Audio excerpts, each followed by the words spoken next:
ভারতীয় গুরুকুল চ্যানেলে তোমাদেরকে স্বাগত। তো তোমরা যারা ইংরেজি সামনের ক্লাসে করেছিলা, তো আজকে তোমাদের সেকেন্ড ক্লাস হচ্ছে, ঠিক আছে। তো আজকে আমরা করব সাধারণত ইংলিশের, ঠিক আছে, প্রেজেন্ট। সামনের ক্লাসে আমাদের হয়েছে প্রেজেন্ট মানে প্রেজেন্ট ইনডিফিনিট টেন্স, ঠিক আছে। তো আজকে আমরা করব প্রেজেন্ট কন্টিনিউয়াস টেন্স। কি টেন্স সেটা তোমাদের হলো প্রেজেন্ট কন্টিনিউয়াস।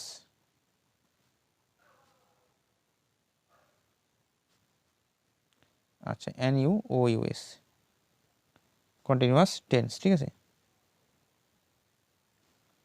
অর্থাৎ চলতে থাকা বর্তমান কাল। কি কাল? চলতে থাকা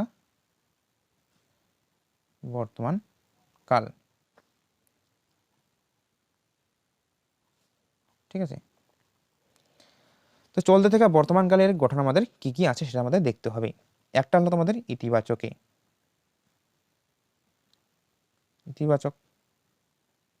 ইতিবাচকের যে গঠনটা আমাদের, ঠিক আছে, সেটা কি হবে তোমরা দেখে নাও, ঠিক আছে।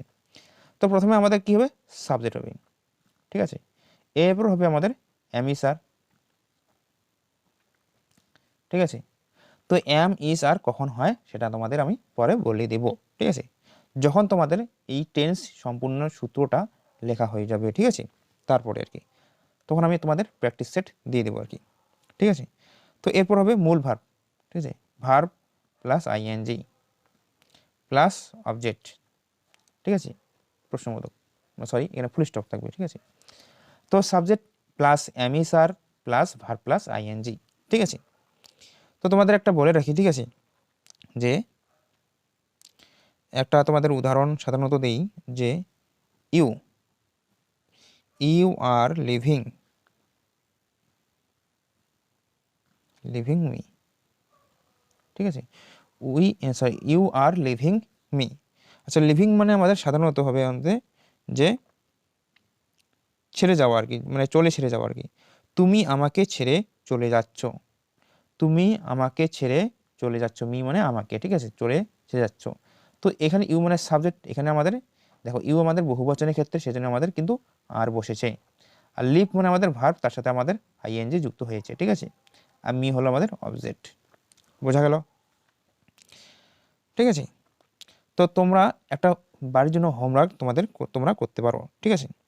লিখতে পারো যে সে সে আমায় ডাকছে, ঠিক আছে, দাঁড়ি, এরকম, সে আমায় ডাকছে।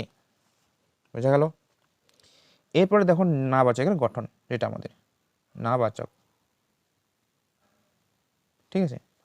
নাবাচকের গঠন কি আসবে? ঠিক আছে, ভার্বের পরে সাধারণত আমাদের কি আসবে? নট আসবে, ঠিক আছে। Subject plus am is are plus not, ঠিক আছে। এই সাবজেক্ট পরে যখন আমাদের অক্সিলারি ভার্ব অর্থাৎ সাহায্যকারী ভার্ব থাকবে, তারপরে কিন্তু আমাদের নট আসবে, plus verb plus ING plus object, এরকম আমাদের আসবে, ঠিক আছে। এটা তোমাদের কিন্তু নাবাচক গঠন আর কি। তো একটা তোমাদের উদাহরণ দেখে নাও, ঠিক আছে। আচ্ছা, ইউ আর, ঠিক আছে, ইউ আর নট, ঠিক আছে, প্রেইসিং, ঠিক আছে, হিম। অর্থাৎ আমি তার প্রশংসা করছি না, মানে আপনি তার প্রশংসা করছে না। ইউ মানে আপনি, সেখানে তুমিও বলতে পারো, ঠিক আছে। আপনি তার প্রশংসা করছেন, হিম মানে তাকে, মানে তার আর কি, ঠিক আছে, তার প্রশংসা। আচ্ছা, প্রেসিসিং মানে প্রশংসা, ঠিক আছে। এখানে দেখো ভার্ব যুক্ত হয়েছে, তার সাথে কিন্তু ING যুক্ত হয়ে গেছে অলরেডি, ঠিক আছে। এখানে অবজেক্ট নট চলে আসলো, ঠিক আছে, আর চলে আসলো, এখানে তোমাদের সাবজেক্ট, ঠিক আছে। তো তোমাদের একটা উদাহরণ, ঠিক আছে, বাঘটি, তোমাদের এটা বার জন্য থাকলো আর কি। বাঘটি জঙ্গলে প্রবেশ করছে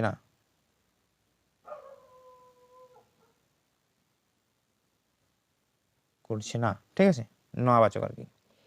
এটা তোমাদের বাড়ির জন্য থাকলো। তো এরপরে আমাদের দেখতে হবে নাবাচকের পরে আমাদের কি থাকে, সেটা তোমাদের সাধারণত প্রশ্নবাচক। ঠিক আছে, দেখো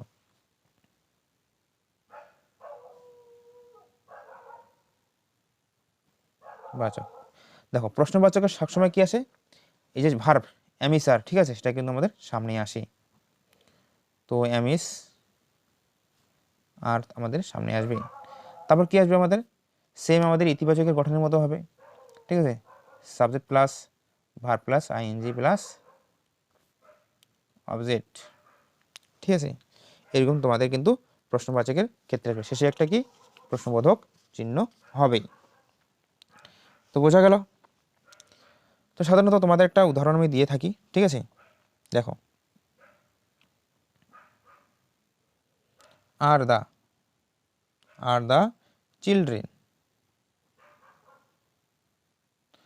the children playing in the garden. ঠিক আছে, এখানে দেখতে পাচ্ছি না, নিচে দেখো। ঠিক আছে, আচ্ছা, গার্ডেন শেষে একটা প্রশ্ন। ঠিক আছে, মানে are the children playing in the garden. ঠিক আছে, তো এর মানে হলো শিশুরা কি বাগানে খেলছে। এখানে চিলড্রেন মানে শিশুরা কি বাগানে খেলছে, খেলে মানে প্লে মানে খেলা করা। দেখো এখানে আইএনজি যুক্ত হয়ে গেছে, এখানে ভার্ব আমাদের, আর দ্য গার্ডেন। ঠিক আছে, এই দ্য গার্ডেন আমাদের ইন দ্য গার্ডেন মানে ইন মানে মধ্যে। ঠিক আছে, বাগানের ভিতরে আর কি, মধ্যে, এরকম বোঝাচ্ছে আর কি। ঠিক আছে, এটা কিন্তু আমাদের প্রিপোজিশনের মধ্যে পড়ে। ঠিক আছে, তো প্রিপোজিশন আমরা কিন্তু পরে শিখে নেব। ঠিক আছে, তো এটা আমাদের অবজেক্ট দ্য গার্ডেন, এটা আমাদের সাবজেক্ট, আর এটা আমাদের, দেখো এটা সম্পূর্ণটা সাবজেক্ট দ্য চিলড্রেন আর কি। ঠিক আছে, তো দা কিন্তু আমাদের আর্টিকেলের মধ্যে পড়ে, তো আর্টিকেলটা আমরা শিখে নেব এই সূত্রগুলো শেখানোর পরে আর কি। তো আর আমাদের বহুবচন আছে যেন, মানে চিলড্রেন। ঠিক আছে, সেজন্য আমাদের এখানে আর চলে আসলো, শিশুরা। ঠিক আছে, তো যাই হোক, এখানে তোমাদের চলে আসছে। তো তোমাদের একটা বাড়ির জন্য কাজ থাকলো, কি কাজ, যে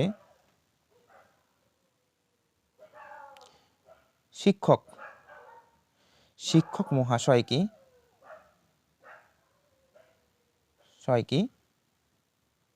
ঠিক আছে গল্প বলছেন, গল্প বলছেন,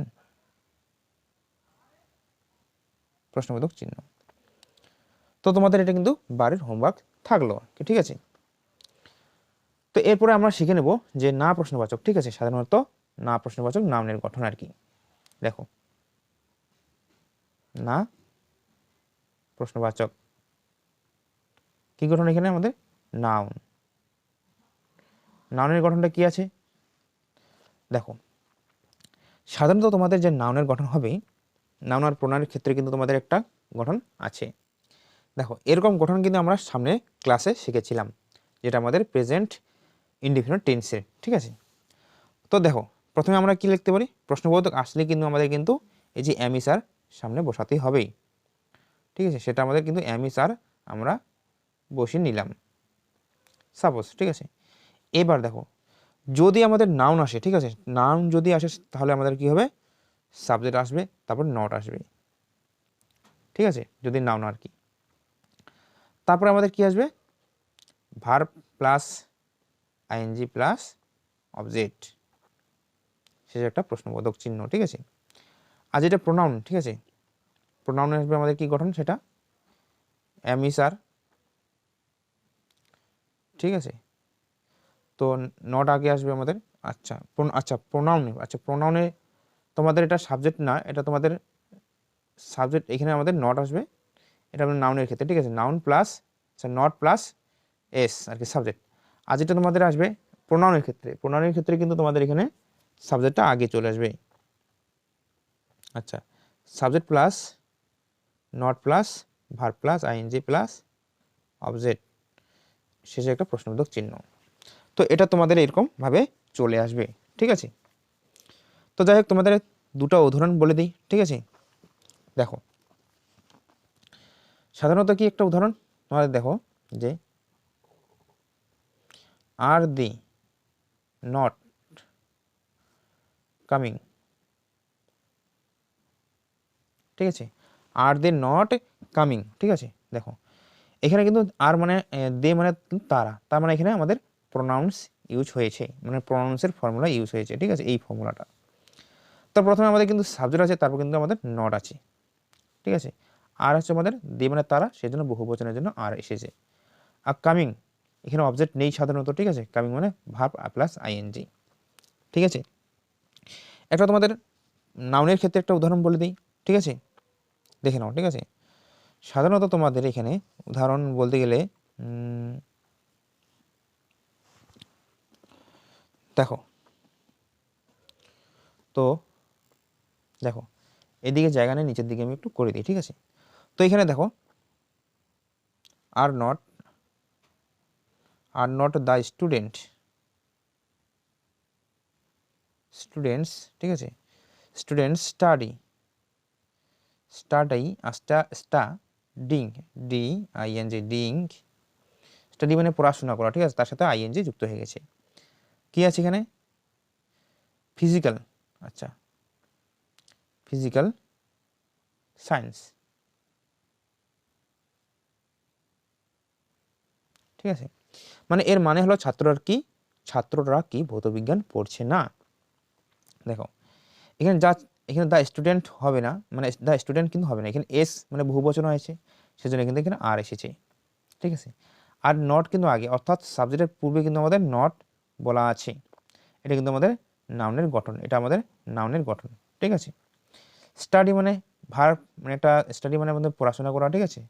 তো স্টাডি মানে হলো আমাদের ভার্ব, ঠিক আছে, তার সাথে আইএনজি যুক্ত হয়েছে। ফিজিক্যাল সায়েন্স সেটা আমাদের অবজেক্ট, বোঝা গেল। তো তোমাদের বাড়ির জন্য দুটা প্রশ্ন দেওয়া হলো, তোমরা এই দুটা করে নিয়ে মানে করবার চেষ্টা করবো, ঠিক আছে। তো লিখতে পারো, ঠিক আছে। আচ্ছা, একটা উদাহরণ, পাখিটি কি গান করছে না, ঠিক আছে। আরেকটা তোমাদের হলো যে আমরা কি